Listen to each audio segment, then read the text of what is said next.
Halo, selamat pagi, semangat pagi generasi pembelajar. Mahasiswi Mentari Sulandari akan menyampaikan hasil penelitiannya perihal pengaruh pupuk teknologi nano dan ekoenzim pada budidaya jagung manis. Selamat menyimak, selamat belajar, sebab Anda students today, leaders tomorrow. Assalamualaikum warahmatullahi wabarakatuh. Izin memperkenalkan diri, nama saya Mentari Sulandari dengan NPM 2214610109 dari jurusan Agronomi dan Hortikultura Fakultas Pertanian Universitas Lampung. Di sini saya akan menyampaikan hasil penelitian saya yang berjudul Pengaruh Pupuk Teknologi Nano berbasis ekstrak organik rumput laut, gulma titonia, sabut kelapa dan pukan ayam dan ekoenzim terhadap produksi dan kualitas tanaman jagung manis.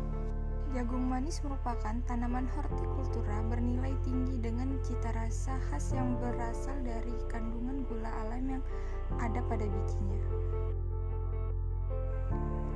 Pengolahan lahan pada budidaya jagung manis bertujuan menciptakan kondisi tanah yang gembur, subur, dan siap tanam. Proses ini dimulai dari pembersihan gulma, dilanjutkan pembajakan atau pencangkulan untuk memperbaiki struktur tanah.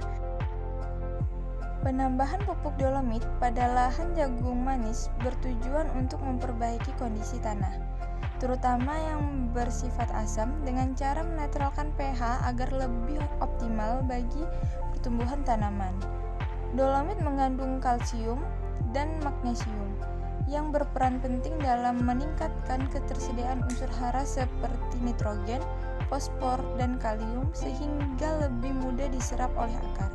Selain itu, kalsium membantu memperkuat struktur sel tanaman, sedangkan magnesium berperan dalam pembentukan klorofil untuk mendukung proses fotosintesis. Kemudian dilakukan penggemburan tanah menggunakan alat manual yaitu berupa cangkul dengan kedalaman olah 20 cm x 30 cm guna untuk meningkatkan aerasi dan struktur tanah. Selanjutnya dibentuk petak-petak percobaan sejumlah 27 unit dengan masing-masing petak memiliki ukuran 3 meter x 3 meter.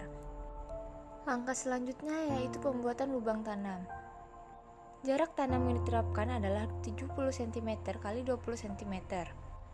Setiap petak tanaman terdiri atas 4 baris tanaman dan masing-masing baris mempunyai sebanyak 15 titik tanam, sehingga total terdapat 60 tanaman jagung dalam satu petak.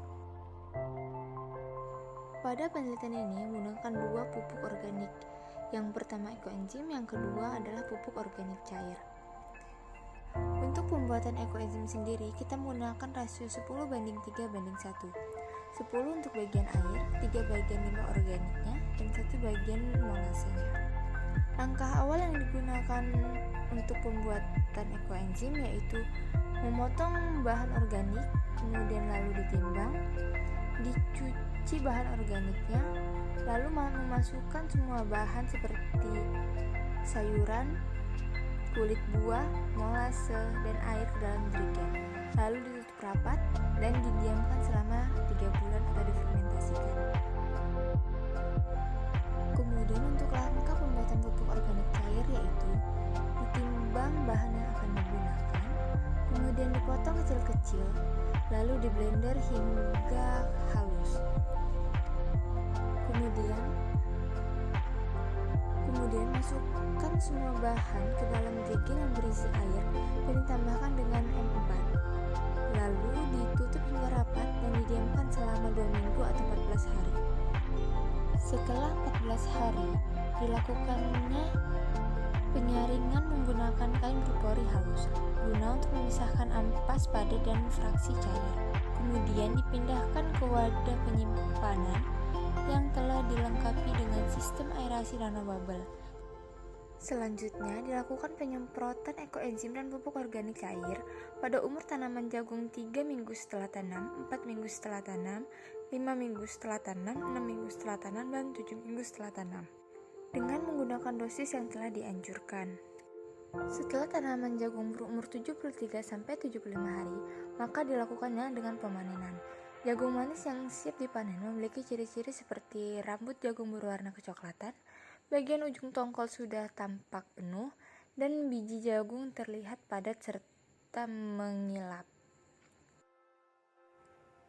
Berdasarkan hasil dari penelitian, didapatkan kesimpulan bahwa pemberian pupuk organik cair teknologi nano dengan dosis 10 ml per liter menjadi konsentrasi terbaik pada tinggi tanaman umur 4 mst, 5 mst, dan 6 mst, dan juga tingkat kehijauan daun, tassel 50%, silking 50%, panjang tongkol, kadar sukrosa, produksi per petak, dan bobot 200 biji. Sedangkan untuk pemberian aquaenzim dengan dosis 2 ml per liter menjadi konsentrasi terbaik pada tinggi tanaman umur 4 mst, 5 mst, dan 6 mst, tingkat hijauan daun, silking 50%, panjang tongkol, kadar sukrosa, dan bobot 200 biji. Dan terdapat interaksi antara kombinasi perlakuan pupuk organik cair dan ekoenzim, yaitu dengan meningkatnya bobot 200 biji dan susut bobot.